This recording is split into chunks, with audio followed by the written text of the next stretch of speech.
cards in the day phase. Yeah. Even though it wasn't going to super benefit me, just because it would prolong the game. And that's what I was doing, where I was playing all of my farmers that gave me buttons. I was just playing them in the day phase and not saving any. I would keep one card for the night phase. Yeah, it felt really good to be attacking for 17, for 13. Yeah. But in the end, I didn't need to be attacking for that much, and I could have been getting another benefit. Yeah. Anyway, but yes, very cool. Sorry, we're burning pod. What? We're burning pod. I don't know what that means. Oh, if you're listening to podcasts and people have been talking but not recording, they're like, oh shit, turn on the camera, we're burning pod. Yeah, exactly. I've said this before and I'll say it again. What? I don't want to speak to you if it's not being recorded. Okay, just let me be very clear. Welcome back to, I know we didn't even do both of the puppets. We got so into the game that we stopped trying to be funny. Yeah, I think we had plans. I think that's the key. Welcome to the final thoughts of Button Kingdom. If you missed it, we just did a playthrough of the game. You can go check that out. And I think communally we are all really high on this game. And I think one of the great indicators is that we had puppets. We had so many plans of like things that we could do to be funny. To punch it up, to make it more entertaining. And we forgot about it because we were so engaged in the game. There was no need to. There was no need to because it was such a dynamic and fun experience. I think that's sort of how we can start the conversation. Yes. Yeah. Let's talk about the differences between our two games to start, because I think that's sort of a relevant. Stark. Just so I know before we get into discussion, what was your score in the first game? 77. And what was your score in this game, Colin? 69. 69, yeah. Interesting. This felt like more of a runaway victory for Colin than the last game, but those numbers would suggest, because I wasn't far. I scored 40 points last game. Yeah. I scored like 38 this game. 30 something this game. Yeah, I mean, I think we can count it up on your board. Right? We could, but that would make me feel too bad. 32? I think you might be bumping those numbers. Okay, fine. But like, my point is like, the end scores actually weren't that different. Yeah, I was 44, right? You won by more last game. Yeah. Yeah, the spread of points was definitely larger in the last game, but I feel like this one was a lot more of a balanced game between all three of us. At least that's the way it felt to me. I think what I really want to do to talk about it is because they felt so drastically different. Yeah. Right? In terms of I was like, oh man, I wish we had seen more deck building combos that happened in the playthrough, because like that was such a fun part of like previous plays. Yeah. Right? Like, and that's the first time where I've really gone all in on attack versus in like previous plays done more of like that deck building and focused on the economy and whatever. And I just think that that's also a mark of a really solid game in terms of giving these like disparate feelings, but both of which I found to be very satisfying to engage with. Yeah. Would you guys agree? I feel like when we first played this game, the market was this exciting opportunity space that we all wanted to get our mitts on cards, right? We wanted to see how the deck building in this game worked. And in the second game, having seen how the cards can shift the game, we were all trying to counterplay the market. There was so much blocking that happened in the second one, and I think that's a really important part, because I think the core of this game and my number one thing, and I'll ask you too what your favorite parts are, but I think my favorite part about it is, again, I love games where you have to read the intentions of your opponents. I love that in Rising Sun. I love that in anything where you're submitting things blind, and I'm like, I can feel clever if I figure out what your plan is. Yes. Right? And I think this game provides a lot of that, which is what I really resonated with. Yeah. And what I failed at, I found I failed at miserably in that first game, right? In the second one in our playthrough. In the first game, I was like, I know what you're doing. That's gonna be there. That's gonna be there. And so like, I was able to capitalize, especially when I had the 7. Yeah. I was like, boom, I'm gonna sell that. You're gonna pay 7 coins for that one card. And it's gonna be awful for you. Whereas in this one, I felt on the opposite foot, is that I didn't anticipate. And I think we were all sort of like doing the wine in front of you, in front of me sort of thing, which was exciting. It made for that like really tense start, right? Do you think that our counterplay in this game we just recorded, what like us blocking each other with, did you feel that was more intentional, or we were just accidentally blocking each other because we were trying to do the same thing? I think we were accidentally trying to do the same thing. There was once or twice where I definitely was like, I want to block it, but mostly I was like, I want that card. I want to buy it. Yeah. Agreed. And I think that's the thing that all three of us we were all had the same game plan. We didn't differ, and even after the first one, we didn't change up our approach. We were all like, somebody else will change. Somebody else will change up, and then I'll get this the next one. Yeah, but that's what I really liked about this game, and especially is that interplay. Yeah, and I also too love the idea that if I win the sale, great, you are forced to swap the coin, right? And then everybody else has the opportunity to swap coins before that to shake things up. I love how that economy works. I love that it's a closed economy. That's like a real battle back and forth. But everybody's gaining things at a different rate, right? As well. I thought that was really cool. Yeah, and you kind of need to be on your toes. You can't sort of. What I learned in this last game is you can't sort of pick a strategy and stick to it. You have to be able to like respond to what's happening on other people's boards, and if you don't, then you're going to end up like holding onto the bag of weeds that you've collected from your garden. Yeah, it was very interesting because. Yeah. And even the decisions that you get to make between the day and the night phase, I found to be so exciting. I'm just realizing right now as you were talking, and I wasn't listening whatsoever. That's fair. Because I was busy thinking about how horribly I screwed up, and just like the difference in the shaking of this thing in terms of tempo, right? The tempo that we were creating for ourselves by denying us and leaving us to our own devices. I think then when I got big cards, I was like, I need to use it for its best ability, which is 5 attack. But that pushed the tempo of the game where I was like, oh no, I should have slowed the game down. Why was I attacking so much? Like, I needed the tempo to slow down because I needed to craft my deck. I think the fallacy I thought was when we weren't buying cards, I thought that is going to slow down the game. Agreed, yeah. But what actually ended up happening was because we didn't have cards, we had to play our starting cards, which meant we were playing cards that did a lot of attacks as their most beneficial feature. Yeah. Right? And I think that's partially because the starting cards are encouraging you to attack each other to get some early treasures to start your sort of engine rolling. But because we were all stuck with our early cards for so long, we just hammered on each other.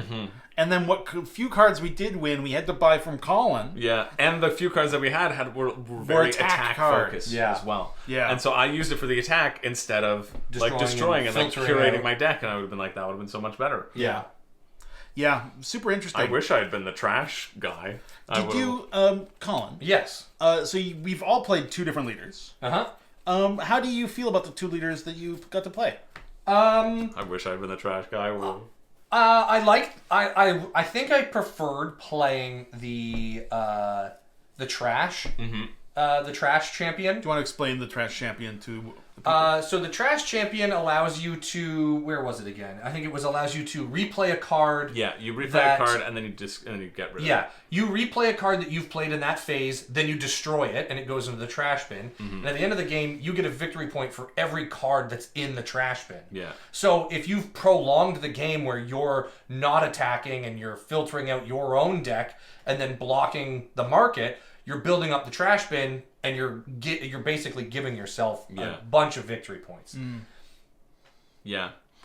Yeah, I like both of mine. I just realized I misplayed mine. I had another. I like the asymmetry of the leaders, and I really like the choice of committing. Yeah. And I think I committed too early this time. I committed for a one-time benefit, and I was like, oh, I wish I had not committed as early as I did. And I really liked having that pull and realizing in the game, oh, that was a mistake. And that sort of encouraging that you can't just go whole hog. Right.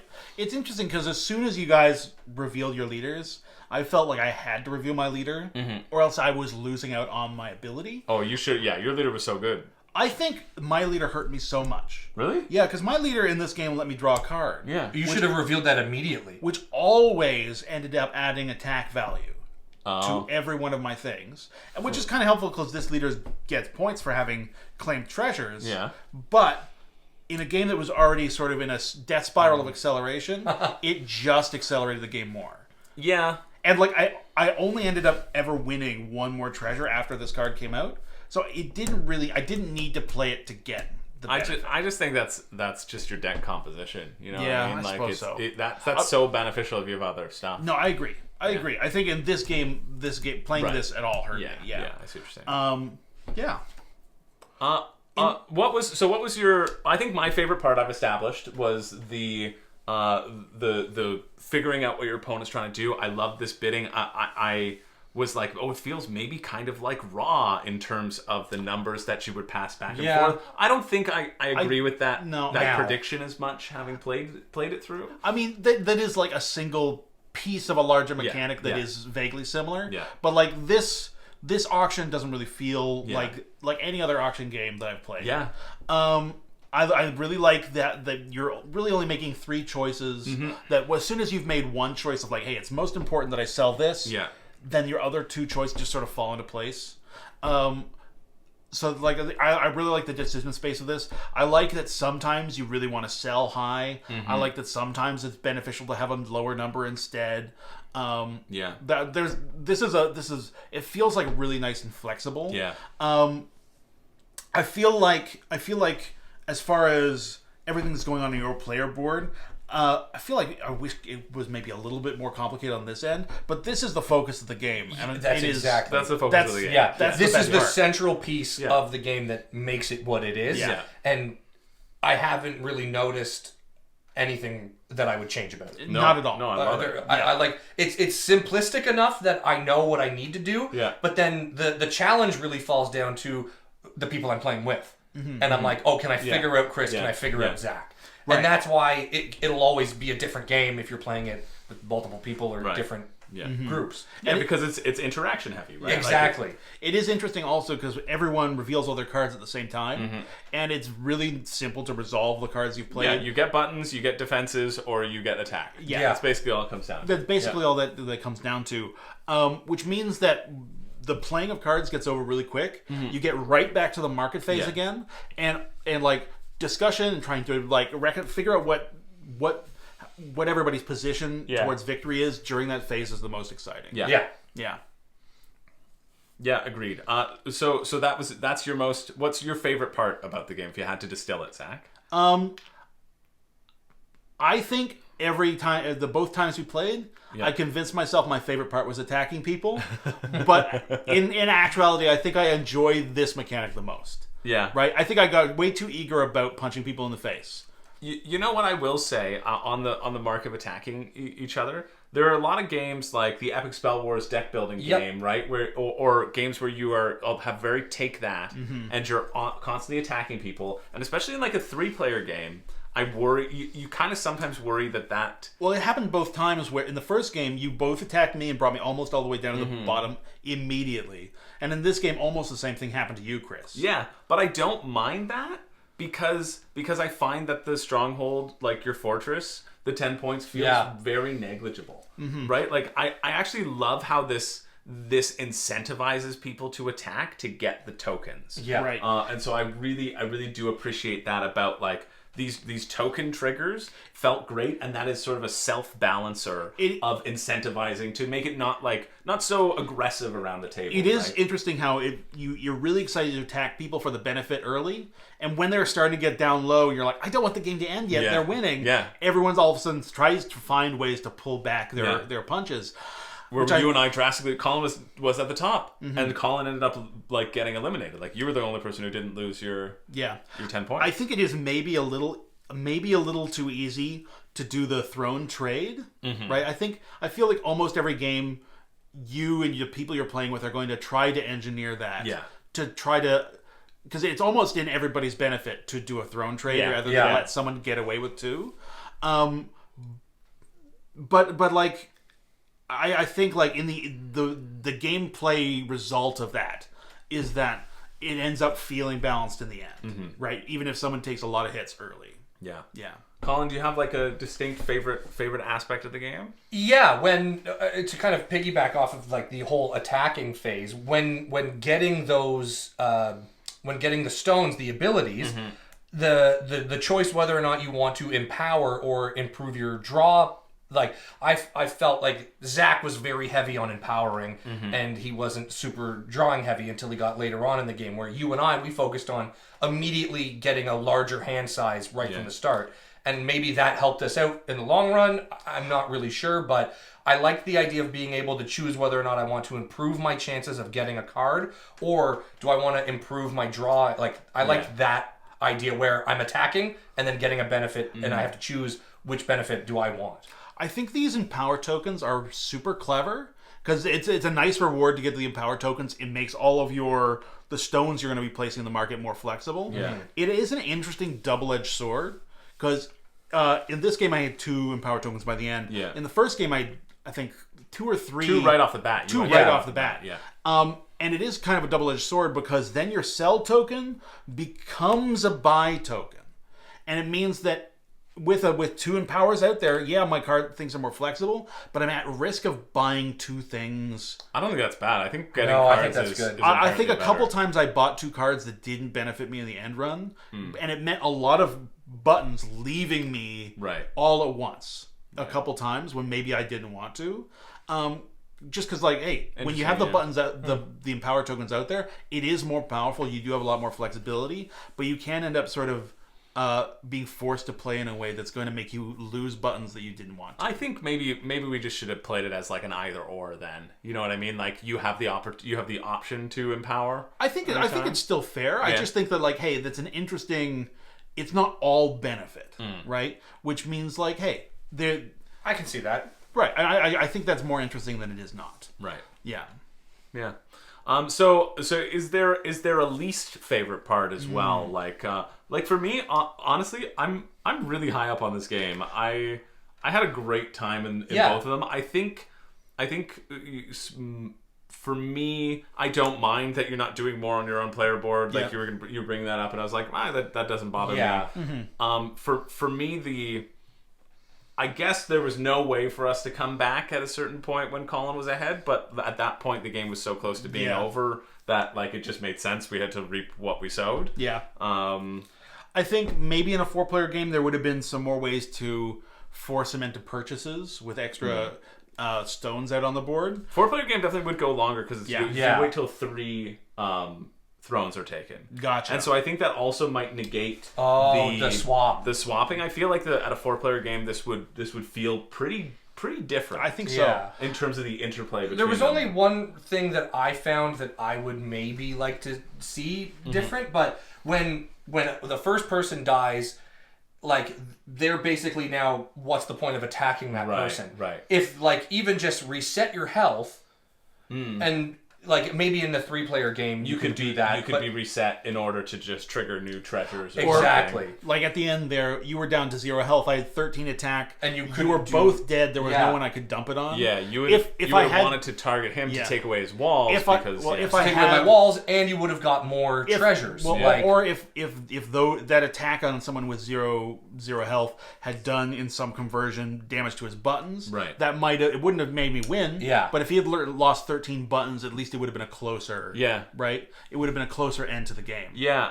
That's the only thing I thought, maybe just like a reset after somebody dies. Mm-hmm. That honestly makes me want to check the rulebook to make sure that we didn't miss something. So the thing that I think is because I think that feels like a good idea, like something interesting to implement. Right? I think in a closer game that might be too swingy, but who knows? Yeah. I think 2 things that I feel didn't feel great in either of the games we played.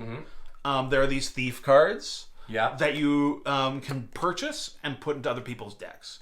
And the potential benefit of that is that you're clogging up their deck with a useless card, and some of the thief cards cost that person money. Yeah. I didn't feel like the amount of damage the thief cards did to players was worth buying. Was worth the money I had to spend to buy them. Yeah. And almost always, like, I would end up buying a thief for $5 or $6, or even $4. It would go into Chris's hand. It would cost him $2, and then I put it back. He'd put it back into my hand and cost me another $2. Yeah. So the thieves didn't really feel impactful. Right. Which meant that, and I think this is part of why our second game went the way it went. The early store had a lot of thieves in it. Oh, right. And no one was interested in buying them. Yeah. And so because we were all like, thieves are a waste to spend money on. We weren't trying to buy them. So we had basically market phases went by as a nothing. Yeah. Right. I think that's a great point. So I wish the thief cards were maybe a bit nastier. I think that just might be a balance thing. That right? might like, be a balance thing. Again, we should have mentioned this before, in the playthrough as well. All of this is like components subject to change. Even the rulebook that we had was different than the online rulebook, which is what I was just referencing. And so like this is in development, and so like that specific thing, I agree, I 100% agree. Maybe just bump them up in terms of the nastiness so that they get more play. Right. Well, because like on average, I think, or it costs more to get them out of your deck as well. Yeah. I think on average the thieves cost you maybe $2 when they arrive up, and $3 if you pay to get them out of your hand. Yeah. And the average amount that you're spending to buy the stones that you buy stuff with go between 1 and 7. 1 to 7. Yeah. So more than likely you're going to end up buying a thief for more than it's going to cost the person that you've given it to. Yeah. The other thing that felt like either I don't want to say bad, but that I didn't feel like I engaged with at all was there are a lot of these monster cards, red cards that let you remove cards from your deck. And a lot of deck builders, cards that remove cards from your deck are super exciting and super important. Yeah. You want to like cut your deck down to make it like svelte and quick and active. Your deck starts so small, and the cards in it are good. And the cards in it are good. And the cards you buy are good. I never really felt, and by the time you're getting cards that remove cards, the game is already charging towards its conclusion. So I again, those are other cards that when they popped up in the store never moved me to want them. See, because I was buying them because of my specific ability. Right. And that's what I realized is that I should have been doing that to extend the game, because the opposite side of them is usually attack. Right. Right? It's mostly attack or destroy. And so I was like, great, I'm attacking 5 attack. Why would I trash I had the same thing. I was like, why would I trash 2 cards when I'm like, I can be using these cards? Yeah. And especially because my ability was like, hey, if you have a card in your discard pile, you get to put it back on top of your deck. And I thought it was in my hand the first time, and I was like, oh, that's why I could like really chain it. So I was like, oh, I don't want a small deck, because I kept on not being able to capitalize on my ability, and you guys kept on capitalizing on your abilities, and I was like, oh, I need to keep this deck thick in order to not capitalize on it. But another reason you might really want to get rid of cards is if, your deck is full of spies, you need to get rid of them somehow. Yeah. But it was easy enough to get rid of spies without also having to build a deck that got rid of them. Yeah, I agree. I think that's a great point. I think ramping up the nastiness of the spies will benefit the game for sure. Colin, any sort of like other constructive thoughts or? Honestly, in the first 2 games, besides the death reset, I really didn't notice anything like as an option. To counterpoint what Zach was saying about like the destroy cards thing. I was using that a lot when I was having the trash man, because I saw them, I would get them, and I would just destroy my starting cards. Because even though the starting cards were good, any other cards, the other stuff would be better if I just trashed it. What was your point score for the first game? No, that was a wonderful strategy, Colin. I think that it has some benefit. What was your score for the first game? I think it was 69. Was it 69? It couldn't have been, because he was lower than me and I was 40. What was your score for this game? It was like 33 or something. Did you trash anything? Yes, I did. I trashed this twice. Game? Yeah. Okay, so maybe trashing is not the strategy. Well, mine was basically the same. I was like, I know I should have trashed. Is what I'm saying is that we would have had more time to steal more coins from Colin. Well, I ended up trashing cards that were giving me forts, and then I had a deck that was only cards that could attack. Yeah. Which I thought was good because my leader was an attack sort of focused person. But those again sort of feel like minor things. Right. To me, it doesn't detract from the experience of the of the main game. I had a great time. I cannot remember if he said this on camera. Colin. Yes. You were telling us an anecdote about you reading the rules, and your girlfriend walked in. Oh yeah, you didn't say it on camera. You said that beforehand. Oh, that I just showed my girlfriend the title of the rules that Zach sent me over. And my girlfriend immediately was like, oh, you need to get us a copy of this game. She's like, I don't care what it's about. I need to get a copy of it. And just because it's cute little cuddly things. Just because it's cute little cuddly things. And I was like, well, it's like they're fighting and like there's war and bloodshed. She goes, no, there's not. It's cute stuffed animals. I want to play it. So I will be getting a copy of this. And I think on the matter of the art, I think the art is very cute. Art's great. I think the art is amazing. I think there's a really fun, tight line they walked with the art where it's all cute and they're all like little stuffed plushed animals. But they're all a They little all haggard. have a little bit of an edge to them. Yeah. Like the urchin is this teddy bear that looks like an actual teddy bear on the street. Like the stuffing's knocked out of him a little bit. He's got stitches where he's been ripped and had to repair himself. Oh, I didn't even see this. Look at this behemoth. That guy's cool. Yeah, it's the family dog. That's the urchin Zach's talking about. The little cat soldiers. They are so cute. They're a little stuffed cat.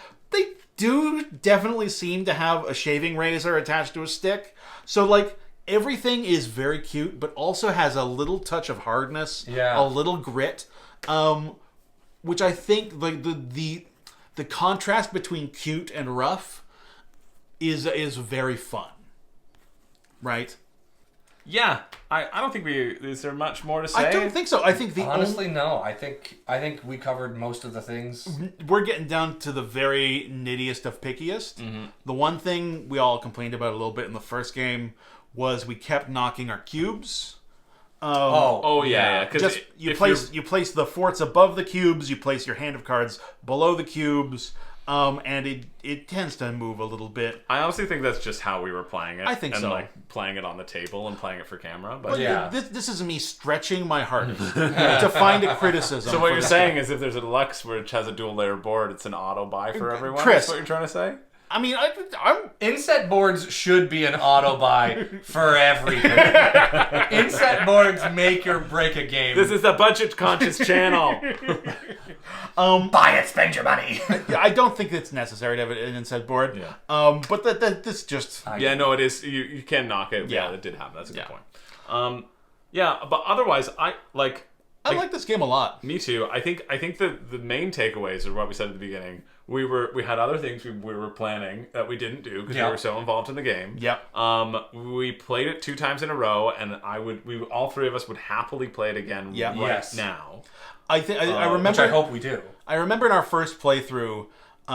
Usually our first playthroughs we're learning the game. We're figuring things out, and we're also thinking of like bits we can do. And in the whole first game, I was like, I haven't thought of a single bit. Yeah. I have been thinking about this game because I'm enjoying the puzzle of it. There was a random banana thing every time, and I said, what am I doing? I gotta focus That on was the all game. on you, Colin. This is you doing you. So Banana Kingdoms is the is the rebrand. Sorry. I'll redo all the art. So this is the second game from this company. The first game was called Outrun the Bear. And it is... Have you played it? No, I haven't, but... we should look it up, because I enjoyed this enough. He was going to send it to me. He's like, I know how you like bears on your channel. And I was like, I cannot do it. I can't. He's like, I'm going to send it to you. I was like, bears kidnap my family. But it's just literally about, like, there's a bear, and it's just outrun the bear. bear. You're playing cards down. I love the simplistic nature of that. This blew me away in terms of, like, how much further for, like, modern game design I feel like this was, because I remember reading the rules. I remember being like, oh, it's simple, it's just kind of like play cards, play whatever. And so I was expecting this to be a little bit more like simple and have less exciting elements to interact with, and I'm completely wrong on that. I also assumed immediately when seeing the art and the theme that it was going to be a much more kid-focused game. I think kids could play this and do totally fine. The cards do all very simple things. They all have 2 functions, a day function, a night function. It's very clear what happens when. The placing stones up here, I think, could be fine for very young kids as long as there's an adult at the table to make sure it goes right. But I think this is a game like that's excellent for all ages. Like honestly, right? Like from its theme to its rules to its play, I think it's fun across the board. Right? And I think if you play with little kids, they're going to just do nothing but attack, and the game will end very quick. Also good for the kids. Colin, anything else? No, you've squeezed all you can out of me wearing that banana suit, but I really do think that this game is extremely well balanced with regards to complexity versus simplicity, and I didn't feel like super in the deep end at any point. I just think it was an extremely tightly made deck building, drafting game, coin management. Like it incorporated a lot of my favorite aspects of a lot of different games, and it did it really well in a nice, cute little package. Yeah. Yeah, I thought I thought it was just like the winner of the playthrough. Does it really well, like cute little package. Oh, shucks. Yeah. I think I thought I was ordering chicken nuggets from the kids menu, and I got chicken fingers at a decent sized portion. Yeah, you got a Dairy Queen basket of chicken nuggets. I know where. So yeah, hopefully that was helpful hearing us just our thoughts of playing the game, and hopefully the playthrough worked out. Again, thanks to Outrun the Bear Games for sort of sponsoring the playthrough. Not this, I say very specifically. And I was like, you got a playthrough, and then we're doing final thoughts either way, so don't care. Also, you pointed this out. Oh yeah, the Roman numerals. Yes, the stitching on the buttons that are the currency. Happen to be the Roman numerals for the value of the button. Yeah, is really clever. Here we're trying to wrap it up, and I'm just finding more things to be excited about. Really clever, really solid game. Highly recommend. Check it out. It'll be on Kickstarter right now. The link will be down in the description. Otherwise, thanks for being here. We like you a lot. You're okay. You're fine. I like you a lot, and I like you certainly more than I like these two people. Saying a lot, really. Wow. We're the ones actually sitting beside them. Yeah, and it's awful. So thanks. Hopefully next time it'll be you. Thanks for watching. If you missed our names, I'm Chris George. I'm Zachary Groombridge. And I'm Colin Maury. And I don't have a catchphrase, but we'll Cry havoc and let loose the bunnies of war! Oh my god. It's true.